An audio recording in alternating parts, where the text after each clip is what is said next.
Қайырлы күн. Бүгін сіздермен номер 419 есепті талқылайтын боламыз.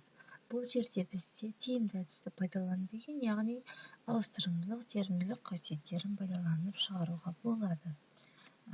Қараңыз, бірінші есепте үшеуі де теріс сан. Яғни үшеуі теріс сандар жиыны бола алады. Үшеуі де теңдіктің сол жағында орналасып тұр. Демек, үшеуі де теріс сан болғандықтан мен қосамын, яғни жақша сыртына минус. Үшеуінде де минус бар ғой, шығарып жіберемін де 3 қосу 8 қосу 7 деп бір жақшаға алып аламын. Енді осы жерден өзіме тиімді әдісті қолданамын. Соңы 0 болып, яғни ондыққа айналдыруым керек. Ең оңай әдісі 3 пен 7 10. 10-ға 8-ді қоссам 18, алдындағы минуспен минус 18 болады. Екінші есепке назар аударайық. Мұнда дәл осылай теріс сандар, демек қосамын. Өзіме ыңғайлы ауызша қосатын жолмен қосамын. 29, демек соңы 0-мен аяқталу үшін бірлігі 1 болатын санды іздеуім керек. Демек ол менде ол 21. 29 пен 21-ді ойша қосып аламын.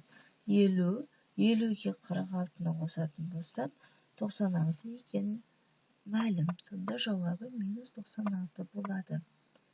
Үшінші есеп, үшеуі де теріс сан, демек қосылады, жауабы теріс сан болады. 103. 103-тің соңы 10 болу үшін 7-мен аяқталатын сан бар ма? Жоқ, онда 103 алмаймын. 2-ның соңы 8-пен аяқталатын сан бар, ол 28. Яғни соңын 10, 100-ге айналдырып алуым керек. Яғни ең соңғы бірлігі 0 болса, біз ауызша есептегенге оңай болады. Демек 72-ге 28-ді қоссам 100, 100-ге 103-ді қоссам 203 болады.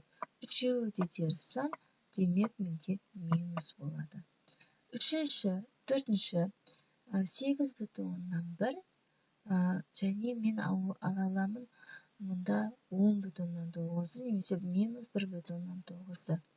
Әрине, ондыққа туралауым үшін минус 8/1 мен 1/9-ды алайын. Себебі екеуін қосқанда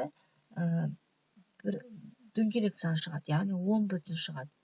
Екеуін қосқанда 10 бүтін шығады, әрине минус. Келесі қалды 10/9 бен минус 4/1, яғни 4/1-ді қосамын. Сонда 15 бүтін. Екеуі де теріс сан болғандықтан теріс сан болады. 15. Минус 10-ға минус 15-ді қоса аламын. Сонда жауап минус 25 болады. Келесі үшінші менде 0,14. Демек 0-мен аяқталу үшін осы ондық таңбасы 86 болады сан іздеп көрейін. Себебі 100, яғни 1 бүтінді береді. Ондық таңбасынан құтыламын, яғни ондық бөлшекті бүтін санға айналдыруым үшін. 0,14-те, яғни жұбы бар, ол минус 2,86 екен. Енді 14-ке 86-ны қоссам 100 болады, яғни ол 1 бүтінді береді.